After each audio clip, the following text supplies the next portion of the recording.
Oriente Médio em Revista. Um panorama do noticiário sobre o que acontece nos países da região. Apresentação de Júlia Caldas e André Lobão. Comentários de Bruno Lima Rocha. Ao vivo, no canal do jornal O Coletivo no YouTube.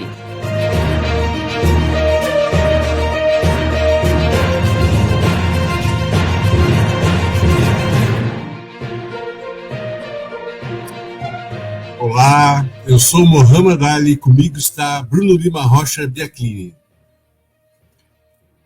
Abra a nossa última edição do ano. Olá, boa noite, bem-vindas, bem-vindos. Abro a última edição do ano, temporada, né? Citando Malcolm X. A Palestina é a alma da humanidade e menosprezá-la é menosprezar a própria humanidade. Reduzi-la a uma existência submissa, pronta para aceitar o inaceitável, isto é o que não aceitamos. Nesta edição, vamos acompanhar os últimos acontecimentos sobre o genocídio em Gaza e a situação geopolítica do Oriente Médio. Lembramos que a quem nos acompanha que agora estamos no Instagram, @Oriente Médio Revista. E você que gosta do nosso conteúdo, então bora virar fã de carteirinha. Inscreva-se no nosso canal, detone o curtir e espalhe para a galera que a transmissão começou. Agora vamos para o editorial com Bruno Lima Rocha Biaclini.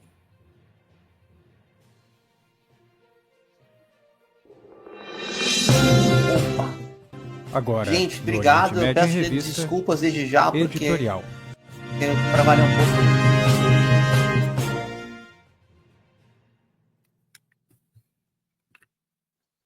Ok, pessoal, eu vou retomar com a fala anterior à chamada do editorial. Eu peço desculpas se falhar a conexão. A gente tem muito problema de internet com chuva e está chovendo muito. Algumas observações nesse programa de encerramento da temporada 2025. A primeira, em relação a cessar-fogo ou, aspas, acordo de paz em Gaza ou na Palestina. O Estado sionista organizou a sua linha amarela e a linha amarela está tomando pouco mais da metade de um território que já era exíguo, o território de Gaza.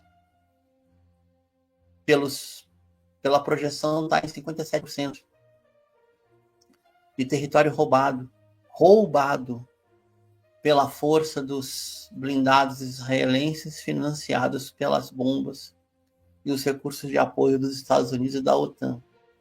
Nunca nos esqueçamos do que disse o premier alemão quando da guerra de agressão de Israel contra o Irã, ou Israel e Estados Unidos contra o Irã. Abre aspas. Temos que agradecer Tel Aviv por fazer o trabalho sujo por nós. Fecha aspas. Essa é a constatação. O cessar-fogo em Gaza está implicando, de fato, no roubo do território. O cessar-fogo em Gaza implicando, de fato, na criação de um mercado paralelo em Gaza, buscando aliciar uma parte do que sobrou daquela população que não está 100% convencida da resistência. Ela é muito pequena. A boa notícia. Os grupos terroristas filiados ao Daesh e que tinham como liderança Yasser Abu Shahab, à medida que esse cidadão foi mandado para o inferno e já foi tarde, se entregaram todos e todos. Não sobrou uma célula terrorista em Gaza a soldo de Israel ou dedicada a fazer o contrabando do Sinai para dentro de Gaza. Em contrapartida, o avanço da limpeza étnica na Cisjordânia acelerou. Vinha acelerado antes do 7 de outubro de 13 e aplicou ainda mais velocidade. A gente acompanha a mídia da região diariamente, até por obrigação profissional, e as invasões militares, as incursões, 1, 2, 3, 4, 5, eu cheguei a contar 7 veículos, incluindo blindados e apoio de helicóptero, não são raros.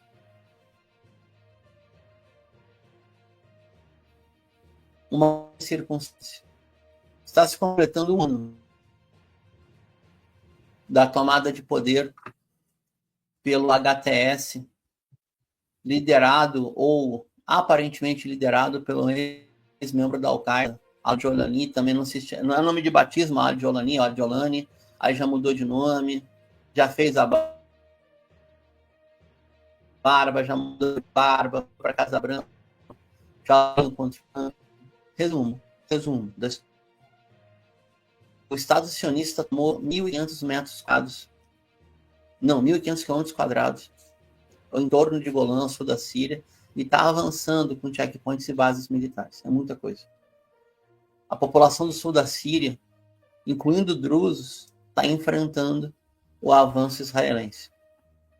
Na comemoração de 1 ano da tomada de Damasco pelo abandono de Bashar al-Assad e sua família, simplesmente a gente viu comboios do HTS andando e passando ao lado de barricadas e controles do exército israelense. Me pergunto, não vão fazer nada? Vão ficar só reclamando? Porque para matar civil alauíta, a disposição é total, de 0 a 100, disposição 100. Para defender o território, que em tese eles são governo, a disposição é nenhuma. Ficar com dúvida. Por fim, o Líbano.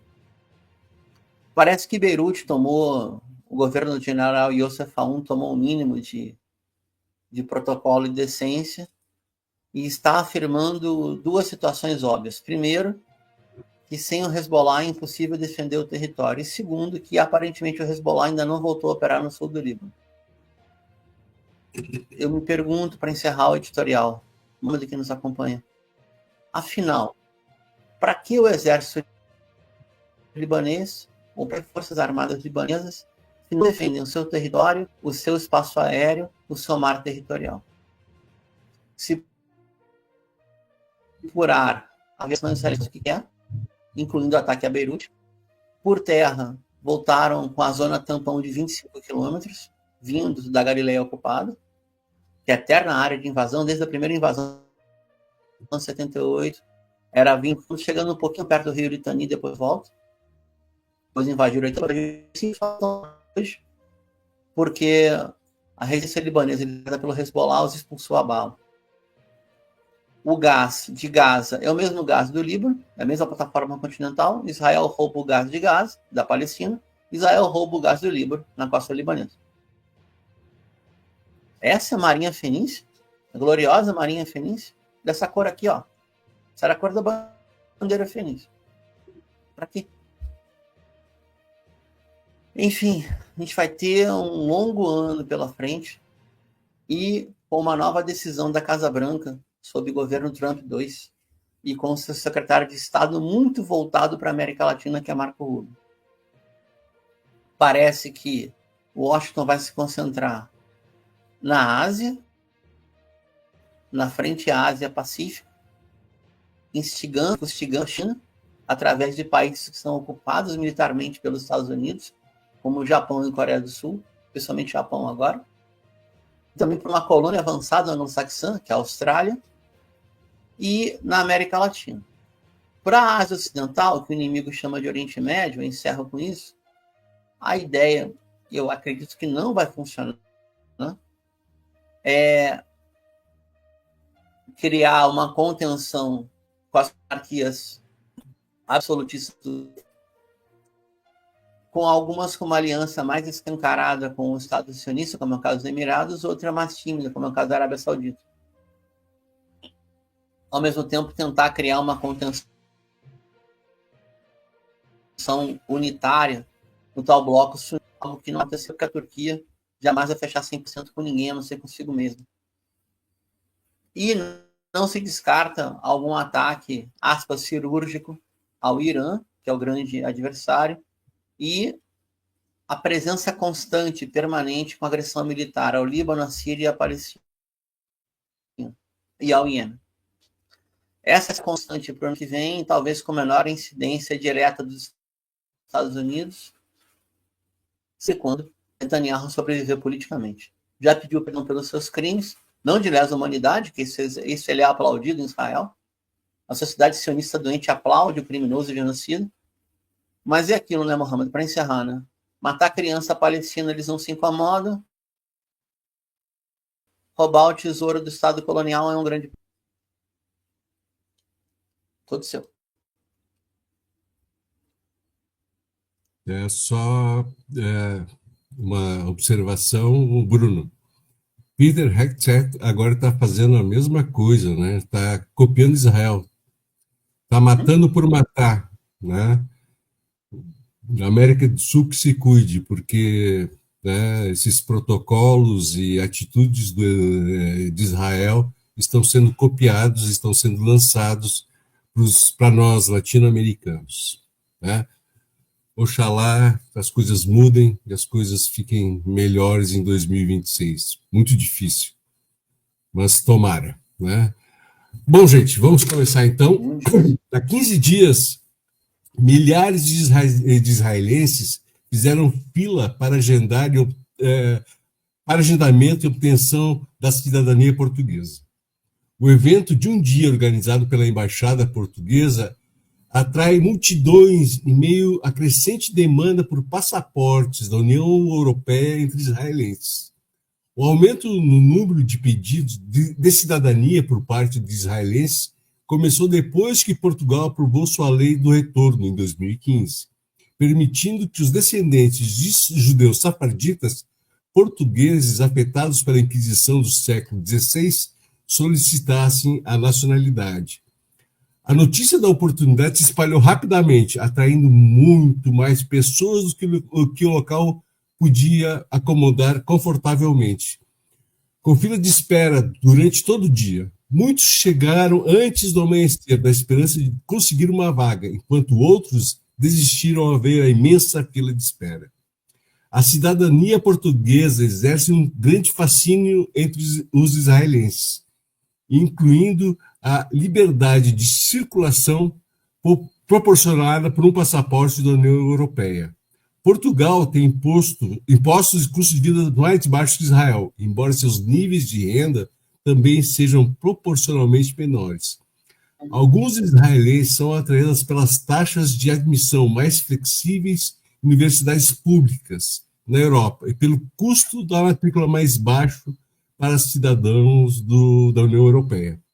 A procura intensificou-se desde que os ataques liderados pelo Hamas em 7 de outubro de 2023, uma vez que muitos israelenses procuram um segundo passaporte para maior segurança em um período de elevada instabilidade, que também levou dezenas de milhares de israelenses a abandonar o país.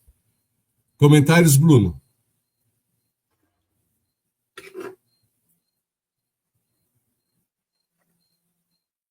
Sim, primeiro é uma pena que judeus sefraditas, Rábico e também do Marrocos tenham que viver no Estado sionista. Assim como os chamados judeus do Oriente, o Mizrahim, árabes de fé judaica, não tem nada. E também são usados como bucha de canhão. Se costuma dizer, Mohamed, e eu acho que é a demografia um pouco que prova isso, é que na hierarquia da colônia europeia, chamada Israel, na Ásia Ocidental, aqueles que são ashkenazes, judeus europeus, não judeus ibéricos ou árabes, já tem 1, 2, 3 passaportes. Se for ashkenazi da antiga União Soviética, ou russos, ou pan-russos, tem 3 passaportes com certeza. O que é o difícil lá? Esses descendentes de pessoas foram muito manipuladas, como a presença de judeus marroquinos, por exemplo, muito manipulados. Portugal também tem uma culpa histórica horrorosa, porque na unificação da Península Ibérica, primeiro a retomada, a criação do Reino de Portugal, depois a chamada Reconquista Católica na Península Ibérica, a Inquisição deitou e rolou. E havia apostasia, né? Então, aonde havia governo árabe muçulmano, a apostasia era proibida, ou seja,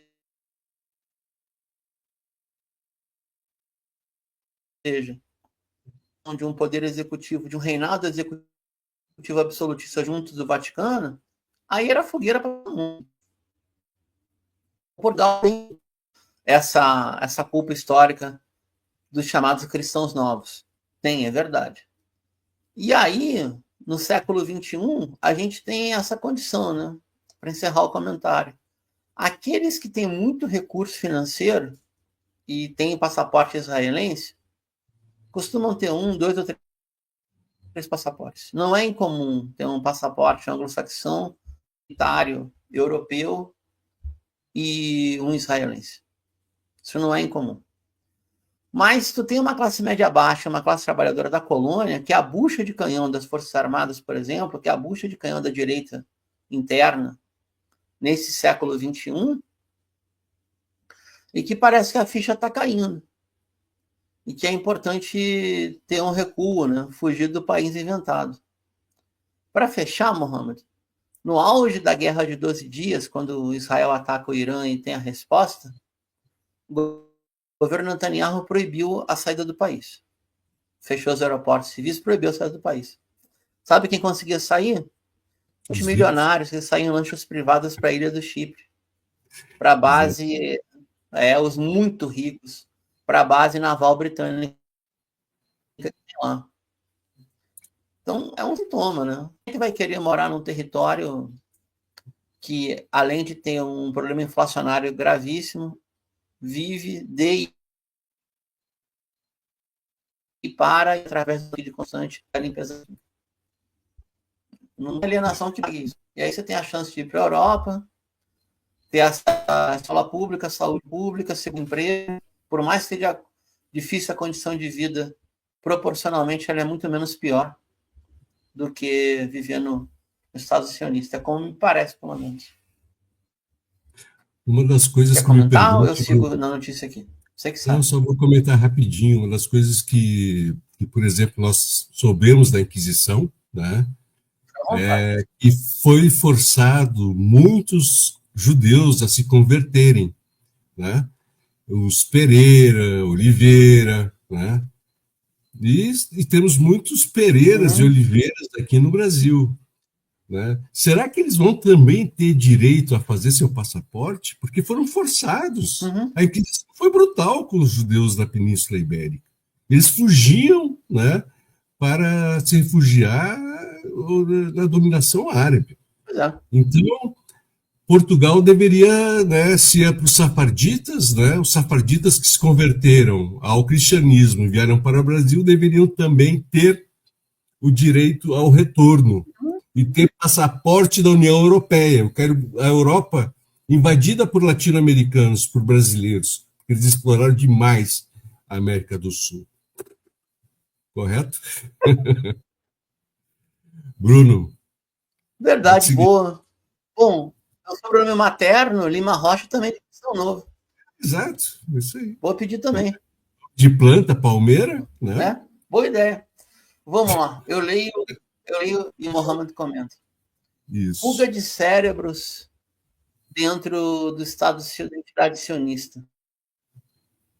Os dados mostram que a fuga de cérebros aumentou drasticamente em 2023 e 2024, com pessoas com alto nível educacional, muito diploma, muito estudo acumulado, fugindo tanto da tal reforma econômica como da guerra. Médicos, engenheiros e profissionais de alta renda deixaram Israel durante um período de 20 meses, o que custou ao Estado sionista cerca de 1,5 bilhão de shekel. É muito alto esse valor, tá? Em impostos perdidos, ou seja, vão deixar de arrecadar porque as pessoas vão deixar de trabalhar e contribuir naquele território, segundo o economista da Universidade de Tel Aviv. Os mesmos alertam que essa tendência pode continuar. É importante falar que o inglês é muito fluente no Estado sionista, muito fluente, então já são pessoas bilíngues, basicamente. O fato de tantos engenheiros, médicos e acadêmicos estarem deixando o país é um grande sinal de preocupação e representa uma ameaça estratégica para o futuro de Israel, caso essa onda continue, disse Ater, professora de economia da College School of Management da Universidade de Tel Aviv, Rafa ocupada, na verdade, né? Tudo bem, ao jornal da direita sionista The Times of Israel. Israel é um país com poucos recursos naturais, mentira também, a Palestina era fertilíssima. Ué, eles não tinham feito florescer no deserto? E aí? Uma mentira, tá? E depende de capital humano qualificado, não depende de dinheiro dos Estados Unidos. Outra mentira. E sem o conhecimento e a experiência das pessoas que impulsionam a inovação em alta tecnologia, aí sim, a academia e a saúde, a economia não conseguirá continuar prosperando e tudo entrará em colapso, que assim seja, se Deus quiser, o mais rápido possível. Tá? É importante colocar, vou reforçar aqui, Mohamed, eu pedi para você comentar. Tá? E sem o conhecimento e a experiência das pessoas que impulsionam a inovação em alta tecnologia. Por quê? Porque lá, basicamente, eles têm um hub tecnológico que vai de segurança e defesa da espionagem eletrônica, tem pesquisa de médio e longo prazo nas instituições acadêmicas e tem sim uma saúde bastante avançada. Com a fuga de cérebros e a fuga de profissionais altamente qualificados, vai dar para continuar desenvolvendo tanta tecnologia de segurança e defesa? Por um lado vai, porque se eles continuarem ocupando a Palestina, vai ter o laboratório vivo lá da economia de guerra, que é a dominação de um povo. Por outro, não vai ter quem desenvolva, né, quem reproduza. E aí, por fim, Mohamed, eu queria te ouvir. É engraçado, né? Porque a entidade sionista ela é desesperada por braços armados, ou seja, é possível que algum rapaz, alguma moça que tem habilidade na internet consiga recrutamento mesmo sem ter ascendência judaica. Muito fácil até. Não tiver nenhum envolvimento com causas humanitárias, causas de libertação, etc., pode servir lá e aí se torna... Eles têm um nome para isso, acho que é Leão de Israel, Leão de Judá, uma titica dessas aí. Sim. E aí ganha o passaporte depois que serve. E ao mesmo tempo vão tentando segurar os profissionais mais bem pagos. Então seria essa a lógica que eu queria te ouvir. Bom, eu tenho acompanhado e também recursos essa matéria para criança na piscina ocupada. A questão do colapso econômico de Israel, né, também tem o peso, né, dos ultra-ortodoxos, né, dos haredes, que são praticamente 25% a 30% da população, e eles apenas recebem, né, ajuda e não produzem, eles não pagam impostos. Então, a fuga de cérebros de pessoas, capacitadas, né, e esse gasto bilionário com armamentos, essa queda do mito da Israel, né, que ela não sofre ataques e sofreu grande bombardeio, né? Tanto é que ela não, hoje, dentro do meu ponto de vista, ela não se atreve a tocar, em falar, em atacar o Irã, né? Porque ela sabe que vai ser, né, muito mais poderoso o contra-ataque, né? O mito cai, né? Israel forte cai, os americanos já se despertam, né? A própria extrema-direita americana, ou a direita americana, já vê Israel como uma pedra no sapato, estão loucos para tirar, né? E nesses 2 anos, né, de massacre, Israel ela provou que ela é uma perdedora. Essa é a verdade. Ela usou 300 mil reservistas para atacar, né, a resistência palestina. Usou F-35, usou tanques, usou tecnologia, usou escudo, usou o que ela queria. Usou tudo. Tudo. O Ocidente deixou. Todos deixaram. O que ela conseguiu? Né? Através de um acordo de paz meia boca. Acordo de paz, desculpa. Acordo de cessar-fogo. Meia boca conseguiu que os retornassem os prisioneiros, né?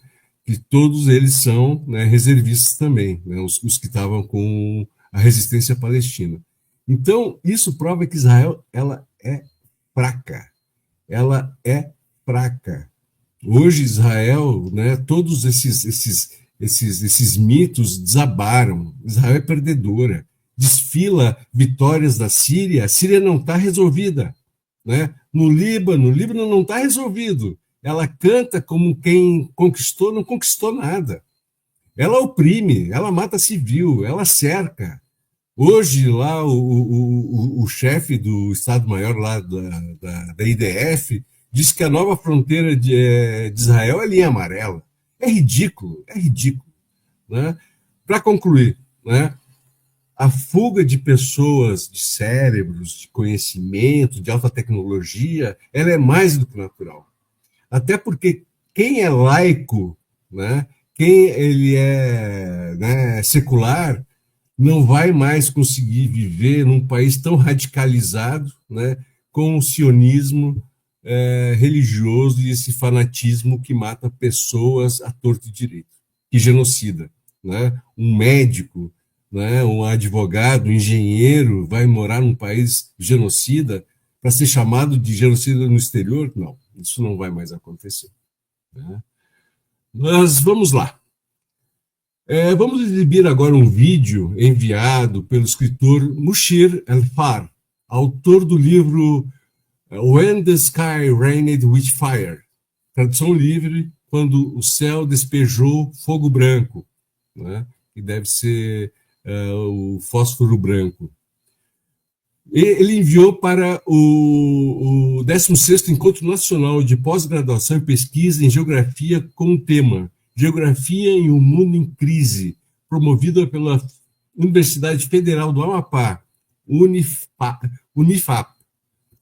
Campus Marcos Zero do Equador, Macapá, Amapá, que aconteceu em setembro passado. Né? Mas esse vídeo ele é muito atual. Né? Então, Alan, por gentileza, passa o vídeo do escritor Mushir El-Far para nós.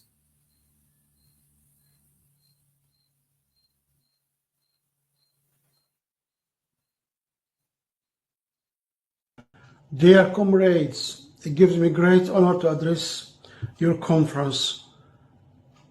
As we are meeting here, Gaza City is being subjected to the most intensive of collective punishment by the Israeli criminal army. Big buildings are being floored, civilians are being killed, schools are being attacked, people are being threatened and bombed to force them to flee, to leave their homes, their basic rights to a shelter, to go down to south. All these actions are a repetition of what happened in the Gaza Strip over the last 23 months.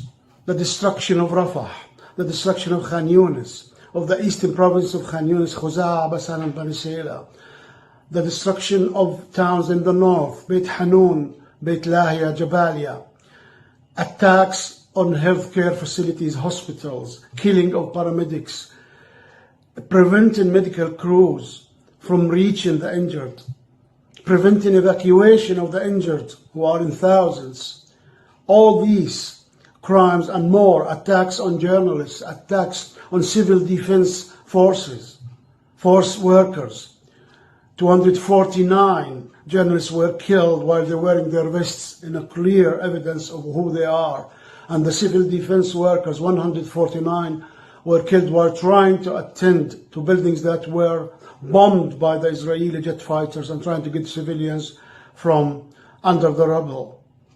Attacks on fishermen when they are trying to reach for 50, 60 meters into the sea in rowing boats, try to get some fish for their families to feed.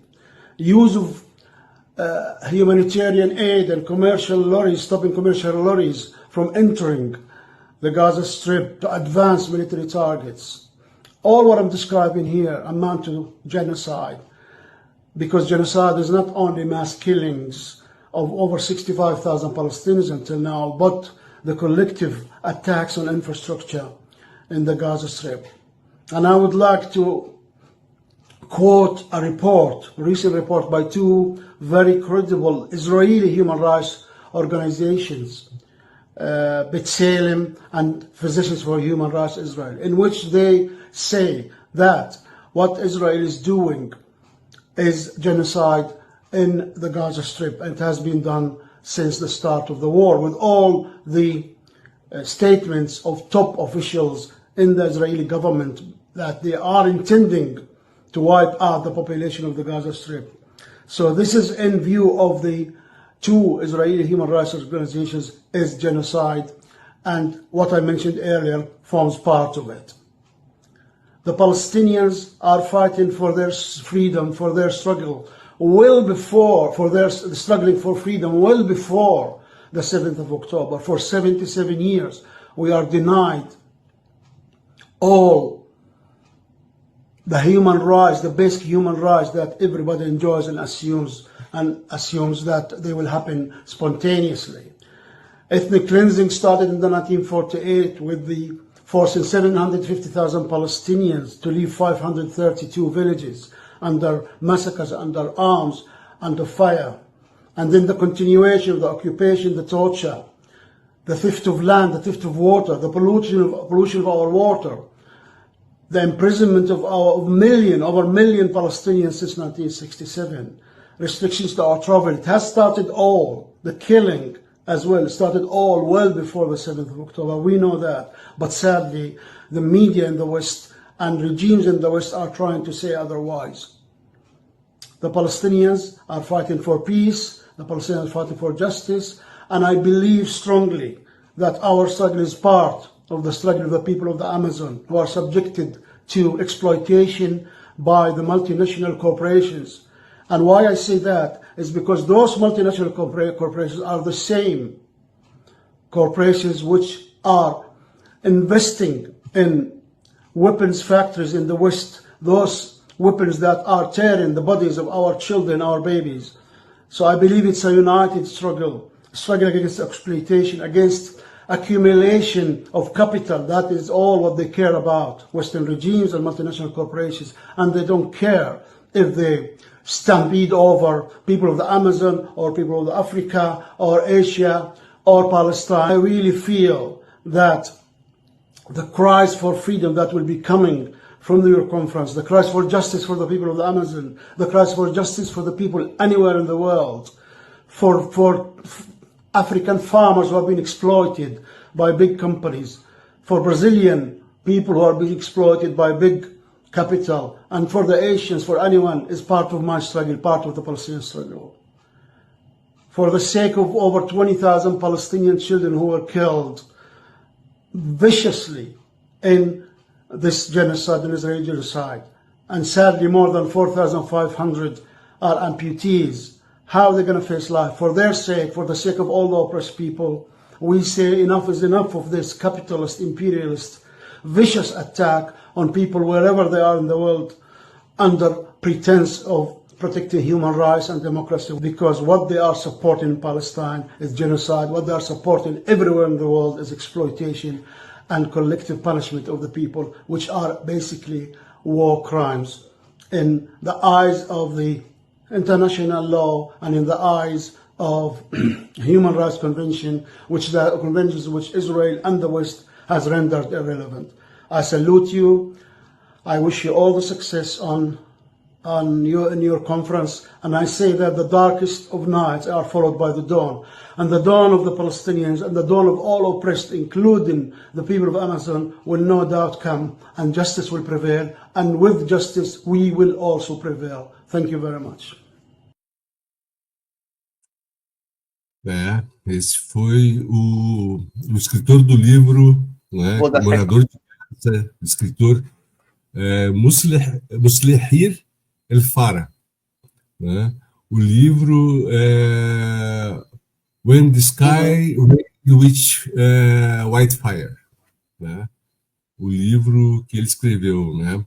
Que descreve, né, em dezembro de 27 de dezembro, Israel deu início à Operação Chumbo Fundido, com caças F-16, helicópteros Apache, tanques e navios de guerra israelenses lançaram milhares de mísseis, incluindo bombas de fósforo branco, por isso o nome do livro, que são proibidos, né, Bombas de fragmentação, também proibidas. Sobre a faixa de Gaza. Este livro detalha as histórias terríveis de 17 famílias palestinas, cujas memórias, esperanças e sonhos foram destruídos. Este livro é o seu clamor por justiça e não por vingança. Eu já não tenho mais esse sangue de barata. Às vezes eu quero vingança, sim. Bruno?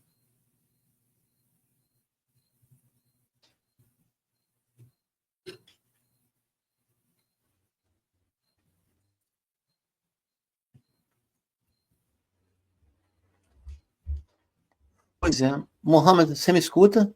Travei aqui, voltei agora. Escuto. Me ouve bem? Ah, não, tranquilo. Ok. Então, é só um adendo. Oi, agora você que travou. Hoje está bem complicada a conexão, com tanta chuva. Mohamed, o que eu ainda observo... Não, Ih, rapaz. Oi, toca, por favor. Estão me chamando aqui na TV. Bom, como o Bruno já havia falado, né, no editorial, né, homens armados em Gaza se rendem ao Hamas após a morte do membro do Abu Shabaab. Fontes palestinas da faixa de Gaza relataram que membros das milícias e clãs começaram a se render ao Hamas nas últimas 24 horas após o assassinato do canalha Yasser Abu Shabaab. Essa medida surge depois que o Hamas deu aos membros dessas milícias armadas um prazo de 10 dias para se renderem. Os covardes correram e se renderam. Como prelúdio a esse desenvolvimento, um dos líderes da União Tribal na faixa de Gaza anunciou seu apoio explícito ao Hamas. Em suas declarações, ele enfatizou que as tribos estão muito preocupadas com as milícias financiadas por Tel Aviv e que essas milícias desaparecerão, não importa o quanto Israel tente apoiá-las. Ele explicou que o objetivo dessas milícias é localizar túneis e combatentes da resistência, ou seja, realizar as tarefas que Israel não conseguiu cumprir nos últimos 2 anos, como eu havia falado. Né? Essas milícias que roubavam ajuda humanitária. E Israel dizia, os sionistas diziam que era a resistência palestina que fazia isso. Bruno, por gentileza.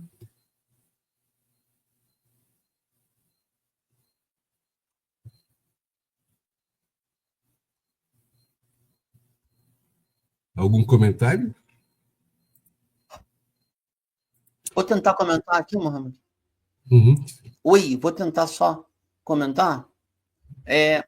Não, é muito importante essa nota, e eu peço desculpas, eu estou travando muito, ainda recebi uma chamada aqui da TV, que é o seguinte. Em tese, um dos grandes trunfos da resistência palestina foi conseguir se prevenir a forças que fossem paracoloniais, como se fosse, por exemplo, durante a ocupação luso ou luso-espanhola do que hoje é o Brasil, a colônia portuguesa, a colônia espanhola era muito astuta em jogar povos originários uns contra os outros. O que tem sim é muita infiltração, porque tem uma população fluente em árabe do lado israelense e que infelizmente são usados como infiltrados. Desmontar essa rede, e é uma rede, eu até hoje eu fico na dúvida se cabe chamar de salafista ou se é uma questão de conveniência. Mas são redes voltadas para o contrabando, que nunca aceitaram nenhuma autoridade palestina, ou seja, um PLP, como força de lei, nunca aceitaram o autogoverno do Hamas como força de lei, e para fins de lucro individual e benefício do seu próprio clã, e pouco isso, estavam operando junto ao Estado sionista, a Israel. O fato de, quando o líder, esse Abu Shahab, tá uma vergonha chamar de Abu, um imbecil desse aí, mas Quando esse mercenário voltou para o inferno, onde nunca devia ter saído, é curioso, né, como é que todas as redes se desmobilizaram.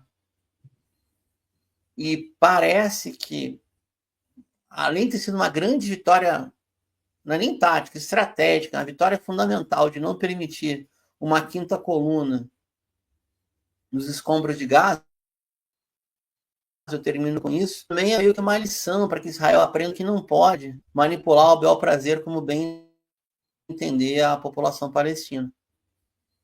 Não que eles tenham desistido, porque continuam insistindo com isso, né?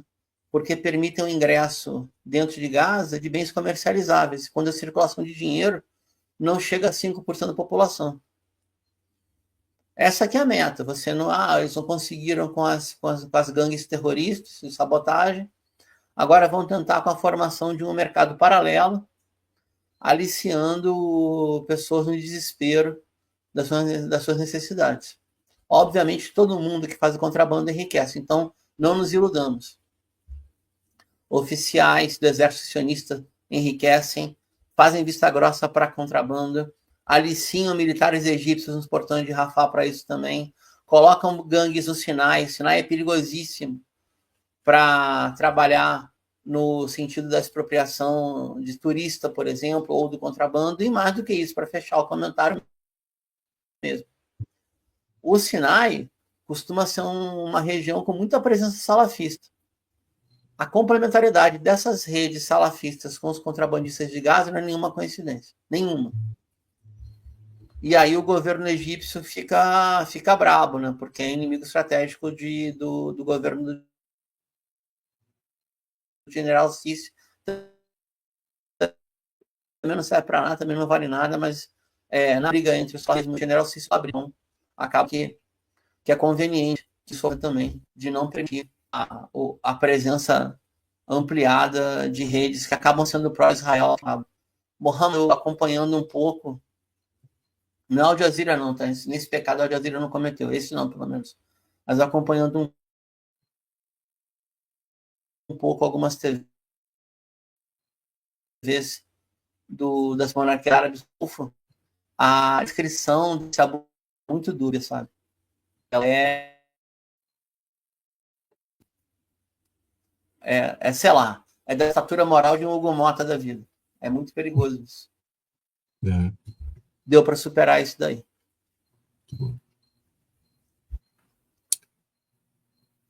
Deixa eu ver, vou seguir aqui. Agora sou eu e, por favor.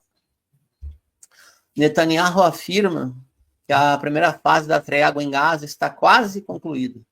E o fez ao lado do primeiro-ministro alemão Merz, aquele que falou do trabalho sujo realizado pela entidade sionista.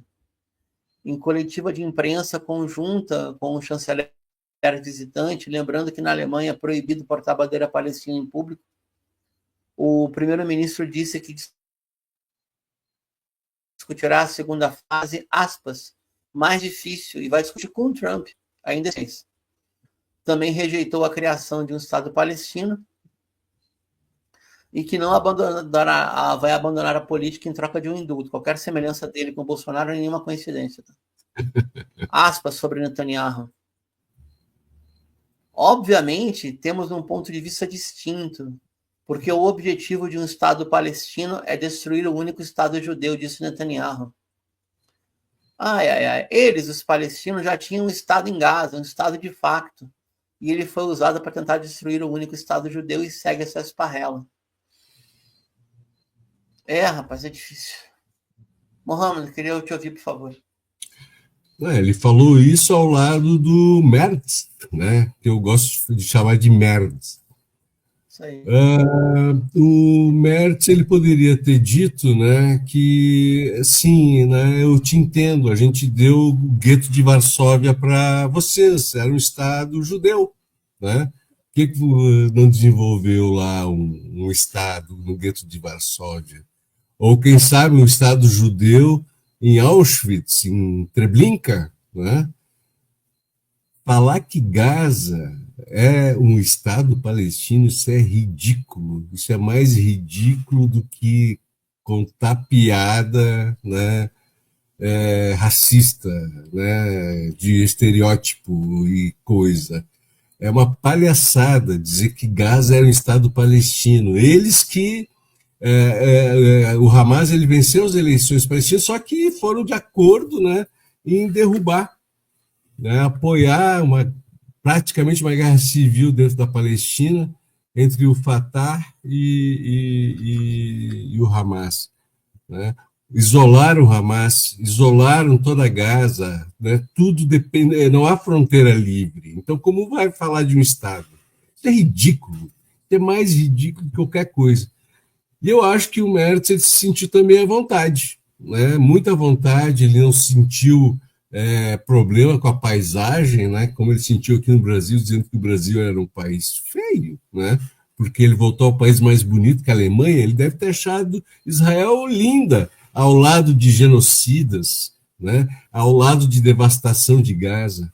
Esse Merz ele tinha que ser preso. É o primeiro-ministro com maior índice de aprovação da Alemanha nos últimos tempos. Esse cara é ridículo. Já está falando em voltar e comprar armas de Israel para sustentar Israel e sustentar o sionismo. O sionismo é insustentável. Esse Estado é insustentável. A Alemanha está indo à bancarrota, abraçadinha com o sionismo israelense e Netanyahu, né? Já está falando de entrar em guerra lá né, contra a Rússia, apoiar a Ucrânia. Merz está perdido, a Alemanha está perdida. Se esse é o caminho que a Alemanha está levando, ela vai, infelizmente, né, a Alemanha vai à bancarrota, né? É isso que eu penso, né? Bruno, algum comentário? Antes da próxima notícia, no caso a última do roteiro. Não, beleza. Claro. Mohamed, veja só. O premier Friedrich Merz, ele... Acho engraçado, né? Porque o principal acesso à energia que a Alemanha tinha era o gasoduto Nord Stream 2, que foi explodido, ou foi implodido, porque ele passava no subsolo do Mar Báltico e do Mar do Norte, e foi uma ação de sabotagem. E aí não canta de galo, não arrota grandeza, não faz, não acontece, deixa por isso mesmo. O único interesse estratégico que o seu país perdeu nos últimos anos foi um aporte de gás a um preço baratíssimo que vinha da Gazprom russa, tomaram uma implosão, um ato de sabotagem terrorista, possivelmente feito pela CIA, com mercenários ucranianos, não aconteceu nada. Ele empipinou o país de dívida para mandar arma para a Ucrânia. É muito inteligente mesmo. É algo que a gente tem que pensar, né? A capacidade de inteligência desse imbecil. E para fechar o comentário, zero, nenhuma vírgula sobre a condição jocosa e humilhante que o Trump coloca na União Europeia. O tempo inteiro. Inclusive no último documento da nova doutrina de segurança estratégica do Império. Europa é decadente, a Europa não vai a lugar nenhum. E quando que o cara reclama da Europa, é aquilo que é meritório na Europa, como, por exemplo, a proibição de acesso a redes sociais para menores de 16 anos, quando já tem seguro-desemprego, quando já tem o mínimo de proteção social para os europeus. A mesma Europa que aprova no Parlamento Europeu, a Comissão Executiva já topou, vai para o Parlamento, o projeto da Giorgia Meloni, neofascista, que é criar, olha isso, amigo, campos de detenção para migrantes ilegais. Foi aprovado ontem. Ontem foi aprovado. Ontem. E a Alemanha não votou contra. Pobre Itália. Vamos para a última aqui. Daqui a pouco teve ligando e vai complicar. Mohamed, eu leio, você comenta, tudo bem? Muito boa, cara. Excelente pauta hoje. Iêmen do Sul. A maldição inglesa continua. As forças do Conselho de Transição do Sul, apoiadas pelos Emirados Árabes Unidos, assumiram o controle de todas as províncias do Iêmen do Sul. abrindo caminho para uma possível declaração de independência e o retorno do país ao modelo de 2 estados, como antes de 1960. A ação representa um grande revés para a Arábia Saudita, que retirou suas tropas do Palácio Presidencial e do aeroporto de Aden, sinalizando que o governo iemenita reconhecido pela ONU e apoiado por Riad foi derrotado no sul. Desde 2015, após os Houthis, o movimento Ansar-Allah, capturar Sana, ainda bem, graças a Deus, obrigado, Senhor, o sul era governado por uma aliança frágil entre o partido Islah, pró-Arábia Saudita, e ligado ao presidente Rashad al-Alimi, e o STC, Conselho de Transição do Sul, pró-Emirados. Porém, o STC sempre manteve força militar superior. Com um avanço, Alimi fugiu para Riad, onde se reuniu com diplomatas ocidentais. Enquanto o líder do STC, Aidarus al-Zubaidi, consolida o controle do Sul. Está se gestando, Mohamed, eu queria te ouvir, um novo, como diz os gringos, né, também em espanhol, anglicismo, sponsor, um grande patrocinador na região, junto com Israel estão os Emirados. Alguém pode pensar, nossa, surpreendente a briga Arábia Saudita e Emirados. Não é. Não é. O Emirados é parte do BRICS, fazendo o que ninguém sabe. A Arábia Saudita é membro que não entrou, não é membro pleno dos BRICS, teve acesso, mas não teve. Mas a Arábia Saudita tem uma série de investimentos conjuntos com a China, e a China operou a ponte diplomática entre Irã e a Arábia Saudita. E os Emirados se afundam em 2 guerras civis por conveniência. A do Iêmen, que agora hegemonizaram a parte ao sul do país, e a do Sudão, onde com as forças de deslocamento rápido, os recursos de Dubai deitam e rolam em troca do roubo do ouro. O Mohamed, curioso é que o interior do sul iemenita, ele era um protetorado financiado pela Arábia Saudita, mas com o alto governo da Al-Qaeda na Península Arábica. Então eu tenho 2 dúvidas. Ou a Al-Qaeda perdeu a interna, que é possível, ou a Al-Qaeda mudou de patrocinador, deixando o Riad indo para Dubai, o que é a minha deixa, o que é a minha suspeita. Eu queria te ouvir para a gente encerrar nosso programa, por favor.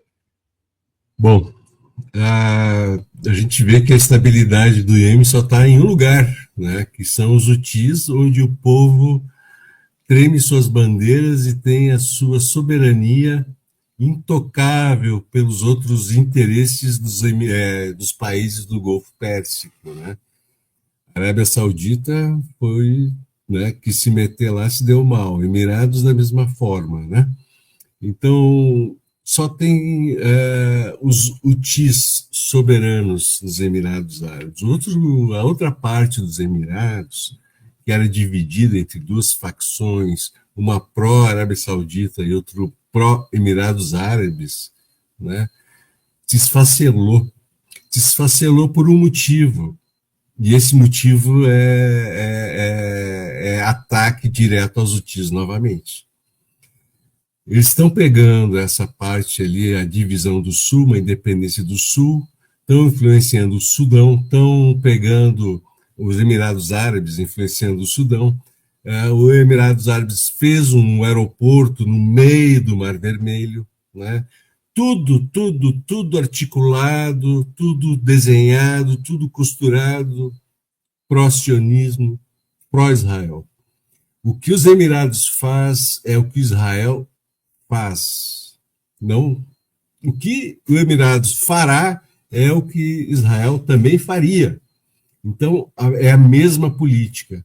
Não é para menos que esse cara do Banco Master, ele estava querendo fugir para os Emirados Árabes. Lá é lavagem de dinheiro, lá é contrabando, mas é verdade, né? Esse cara que bateu numa influencer foi lá se esconder nos Emirados Árabes. Emirados Árabes, ela está virando um recanto de bandidos ocidentais. Esses super ricos têm ilhas no Emirados Árabes, tem não sei o que, tem casa, uma tremenda lavagem de dinheiro. Esse sistema financeiro internacional, com bancos em Tel Aviv e nos Emirados Árabes, e em Washington, eu não sei onde o Lula está entrando, pedindo para Trump ir atrás dessa lavagem de dinheiro. Mas, para mim, me assusta demais. Esses super ricos vão para lá. Vão para lá por quê? Porque lá eles podem fazer tudo. Tudo é permitido lá. Tendo dinheiro, você faz qualquer coisa. Agora, trabalhador, se ele olhou para o lado, ele é expulso, né? Então, no meu ponto de vista, os Emirados Árabes estão merecendo boicote. Nunca viajem aos Emirados Árabes. Não use Emirates Airlines. Tire os Emirados Árabes da sua lista de destino turístico. Essa história da Disney do Oriente Médio, né, é piada. Isso é para os super ricos irem lá e brincar de coisa e sair rindo e acharem que aquilo lá é uma maravilha. Não é. Aquilo lá é podre. É isso que é os Emirados. Podre. Algum comentário, Bruno? Alguma rapidinha? Mohamed, antes de encerrar, não, eu queria mais te ouvir mesmo. Uhum. Talvez algo que o nosso público não esteja acostumado. Eu venho de família libanesa, a gente está aqui há muito tempo, e posso afirmar, sem exagero, que a descendência maronita na maioria libanesa brasileira, a colônia, coloca não praticante para o povo brasileiro, tá? Perfeito. É muito solto. Mas se a gente for pensar em termos códigos do Islã, o que esses emires fazem é uma vergonha, cara. Total. Eu não quero parecer moralista, mas... Bruno, eu até gostaria muito... Poxa... Não, mas tu tocou num ponto fundamental, Bruno.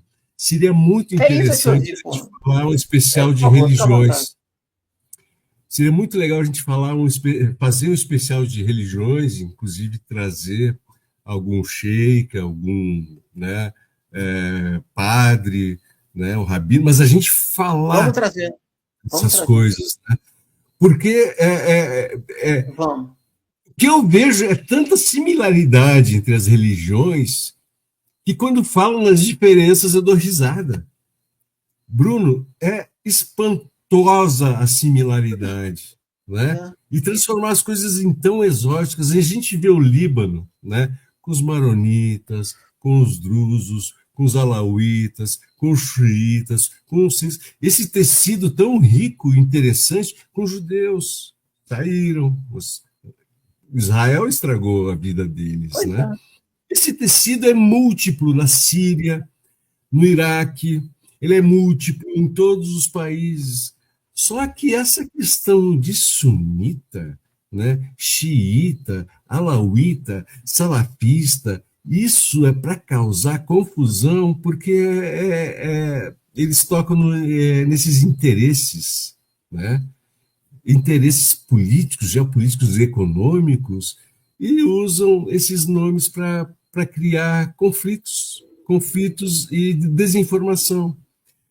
Porque é incrível, né? Como se eu for hoje olhar o eixo da resistência xiita e eu ver a barbaridade que os sunitas estão fazendo, né? Eu me envergonho, né? Os maronitas, eu vejo, por exemplo, os maronitas aqui do Brasil, como o falecido doutor Said, né? Allah Irham, né? E eu vejo Assad Frangi. Tem um outro druso que ele fala também bastante lá com o Julani, né? Que ele se envergonha com o que os drusos lá de Israel estão fazendo. Os drusos, eles são absolutamente nacionalistas, né? Não está resolvida a questão drusa na Síria. Se enganem que eles estão caindo nessa ladainha de Israel, que estamos ali para defender os drusos. Eles não aceitam isso. Eles são sírios, donos das suas próprias terras, né, da sua própria independência. Eles não aceitam isso. Eles são sírios, são árabes, falam árabe, né? Isso é o tecido mais interessante, né? Essa diversidade toda, né? Então, essa questão seria muito legal a gente fazer um especial, né, de apresentar as religiões e as semelhanças que elas têm. É espantosa, é absurdamente espantosa. Essas diferenças que fazem entre judeu, cristão e islamismo, né, é um abuso. Lógico, cada religião ela tem os seus ortodoxos, tem seus fanáticos, mas isso são absolutamente minoria, muito minoria, né? Para um poder tão grande de abalar as relações interreligiosas entre os outros. E um desses, na verdade, do que eu estou falando, é a própria Palestina, onde cristãos, judeus e muçulmanos, antes de 48, antes da vinda do sionismo, todos falavam árabe, todos se entendiam, todos dançavam juntos, todos comemoravam juntos. E era conhecida como a Terra da Paz. Eretz Shalom, né? Selem, Terra do Selem, Terra da Paz, era falada em todas as línguas, né? Todos falavam árabe e se entendiam. E assim era o Oriente Médio. Os ingleses, muito bem citado, né? Lá no Iêmen, fazendo essa confusão, botando os reinados lá, as famílias. Imagina uma família saudi, o nome do país, al-Saudi, né? Os Emirados, os emires, né? Esses negócios que os ingleses inventaram, os feudos, reis, emires, esses que são ligados a Deus, os sheiks, essa coisa que cria confusão popular. Tem que desintoxicar a cabeça das pessoas. O Natal está chegando, né? O grande revolucionário Jesus Cristo, ele falava para todos, mulheres, pretos, pobres, ricos, para todos, e não era nos templos, não. Então aprendamos com ele, né? O revolucionário Jesus Cristo acabou na cruz pela revolução, né? Chamavam ele de cão, que a mãe dele era uma prostituta, né? É o que fala. Ele alterou o Deus do Velho Testamento. Isso é fato. Eu entendo porque os judeus não aceitam o cristianismo, porque ele alterou de verdade. Eu entendo isso. Como alterar Deus? Então, essa é uma pauta muito interessante para conversar, avançar e as pessoas se depararem com as semelhanças. Todos temos o sangue vermelho e os ossos brancos, né? Somos iguais. E a gente vê, por exemplo, né, um presidente norte-americano falando lá que o povo africano fede, né? Eu esqueci o país que ele falou. Que vergonha, cara. Então, o cara lá, o Merz, reclamando do pão da Somália, reclamando do pão de não sei de que povo, reclamando da beleza do Brasil, que lá o país dele é mais belo. Essas coisas, a Europa está em crise, ela está entrando em crise profunda, né? A Europa branca. Lá nos Estados Unidos, agora qualquer latino tem uma semelhança que não é caucasiana, não é europeia, eles estão querendo mandar embora. Olha, eu queria que todos fossem embora. Eu queria ver eles trabalhar e se sustentar sem os imigrantes. É um absurdo esse mundo que se tornou com essa extrema-direita. Bruno, me estendi, desculpa. Mas é Natal, está chegando o Natal, precisamos comemorar. Eu faço aqui o fechamento para nós, tá? Oi? Não, tranquilo. Oi, imagina. Rapaz. Bom, vou fechar aqui de cabeça. Pessoal, obrigado. Tá com roteiro? Essa edição do Oriente Médio Revista fica por aqui. Esperamos em nosso próximo episódio aqui no canal. Nosso programa conta com a produção técnica e jornalística de Alan Camargo, André Lobão, Bruno Lima Rocha, Christopher Dalalana, Juan Carvalho, Júlia Caldas e eu, Mohamed Ali, né? Aproveitamos para convidar você que nos assiste e que nos acompanha nesse programa, né, a curtir e compartilhar o nosso programa em suas redes sociais e também deixar aquele like, aquela curtida aqui no vídeo dessa transmissão. E a quem quiser colaborar com o programa, nosso Pix está aí na tela. Lembramos que o Oriente Médio Revista está também no Instagram. Nos siga no @Oriente Médio Revista. É importante dizer que nosso programa é transmitido de forma simultânea nos seguintes canais: Oriente Médio Revista, O Coletivo, A Voz Trabalhadora, Canal da Geopolítica e Brasil de Fato, Rio Grande do Sul. E também aos sábados nos canais da Revista Fórum e no GGN. Oriente Médio Revista é a realização do Instituto de Cultura e Comunicação e Educação Popular ICEP. Esse é o último programa dessa temporada. Voltamos depois do Carnaval, ou se houver alguma emergência, urgência, uma notícia que a gente tenha que vir, viremos com maior satisfação para noticiar vocês. E boa noite e até 2026.